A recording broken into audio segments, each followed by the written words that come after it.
Have you ever thought about what the Bible has to say about the law of attraction? You ever thought about that? Or maybe you might have wondered, can Christians also talk about the law of attraction? Can we listen to people who talk about it? Can we learn more about it? What is the law of attraction anyway? Listen, even if you never wondered about these things, just watch this video. Just go ahead and watch. And I believe you're going to find a lot of great value in it.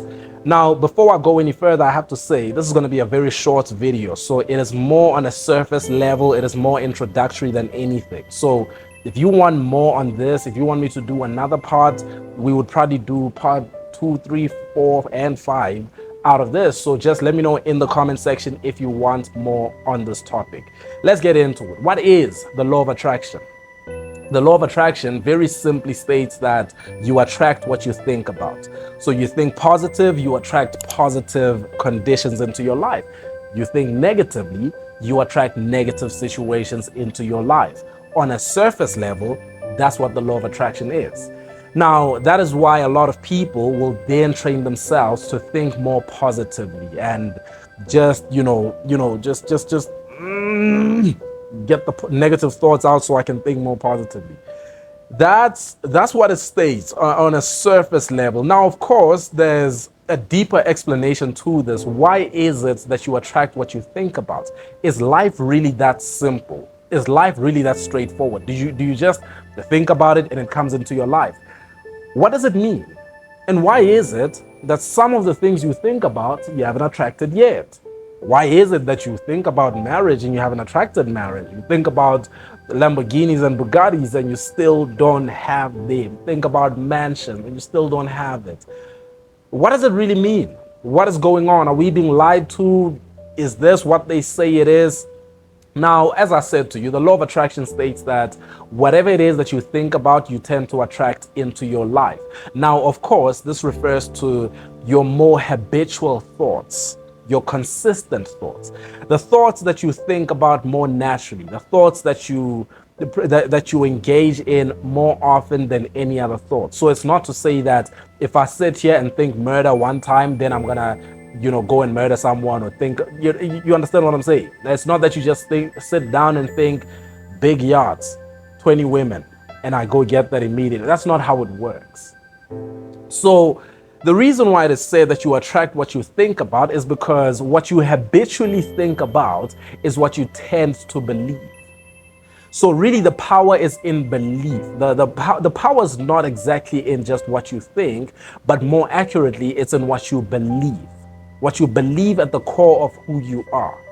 The Bible speaks about the double-minded man. The double-minded man is the person who on a conscious level speaks about what they believe, what they want, and then at a subconscious level, they believe something completely different.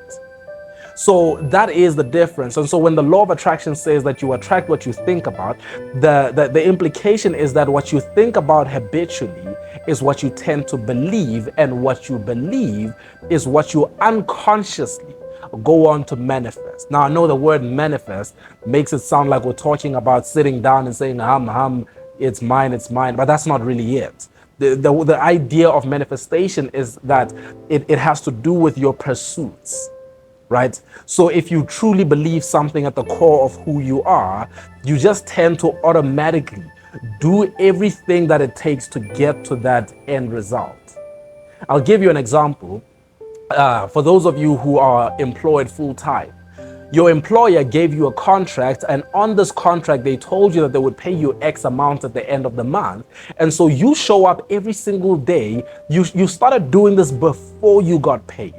Right? Before you got paid, you started doing this because you believed that at the end of the month, on a specific day, you would see money in your bank account. And that's why you did everything that it takes. If you used to wake up late, now you started waking up early. If you used to be lazy, now you are willing to do whatever it takes. Because everything in you, there is no conflict. You know it because you signed a contract that I am going to get what it is that I am working for. Now, with that being said, what does the Bible have to do with this? What does the Bible say about this? Now, of course, so many of us have heard that the Bible says, as a man thinketh in his heart, so is he. Whatever it is that you think, you tend to become. But I want to take us to a more specific passage of the Bible where Jesus teaches us about the power of belief. Because it's very interesting that all throughout the Bible doesn't really teach us about Jesus necessarily healing. I know it sounds a bit controversial, it sounds a bit off, but every time that Jesus healed an individual, he would always tell them that their faith has healed them. For some reason, he never said, "Did you see what I did? Did you see what I did? What's my name?" He never did that. Always said, "Do you believe?" Always said, "It is your faith that has healed you." It's your faith. Now, of course, the subject of my faith is important, which is Jesus, right? The Bible teaches us that the subject of our faith is Jesus himself. And so this faith is through him, but, make no mistake, my friend, this is a conversation of faith. This is a conversation of what you believe. So if the law of attraction says that whatever you think about, you tend to believe, and therefore you tend to manifest in your life, what does the Bible say to this idea?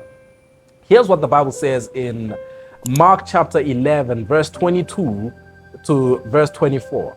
Verse 22, 23, 24 of Mark chapter 11 says, "Have faith in God," Jesus answered.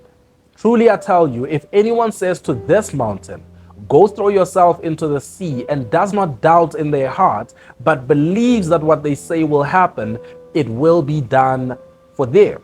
Therefore I tell you, whatever you ask for in prayer, believe that you have received it, and it will be yours."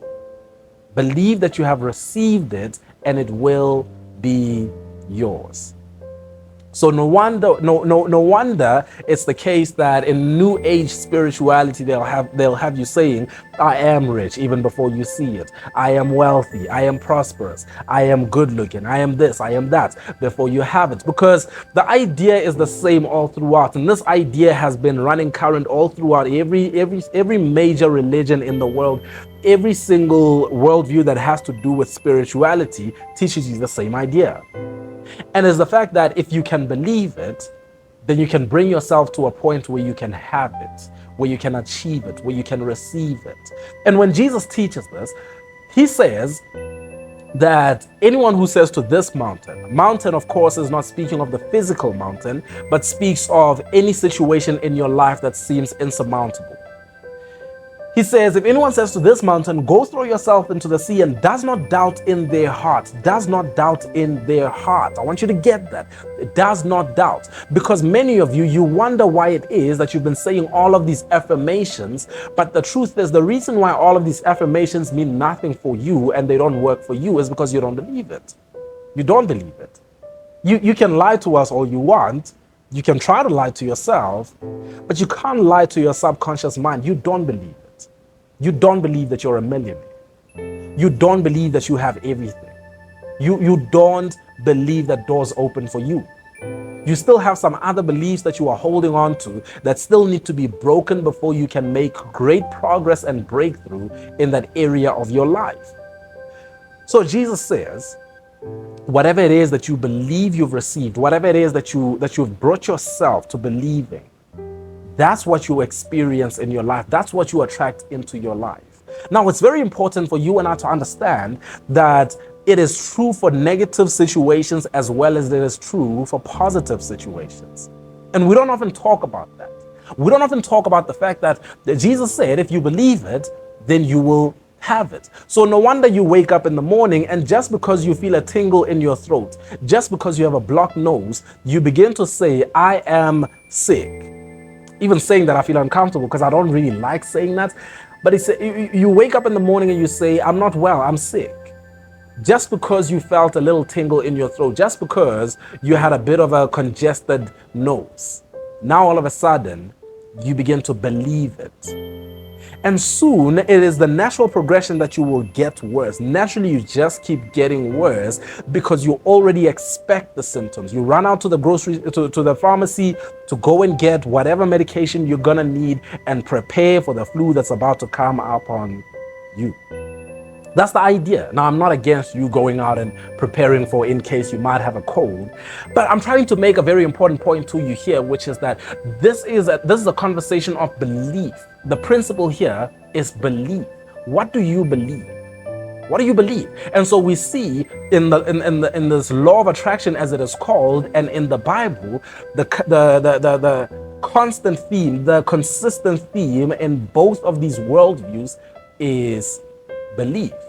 If you can believe it, then you can bring yourself to it. So no wonder why you hear rich people and you get mad at them when they stand up there and say, number one thing is you have to believe in yourself. You have to believe you can do it. And you get mad at them because you were hoping they would say to you, go to such and such a mountain and meet such and such a person and they'll give you 100 million. You were hoping they would say that, but you have something against this idea of belief because your beliefs have kept you stuck.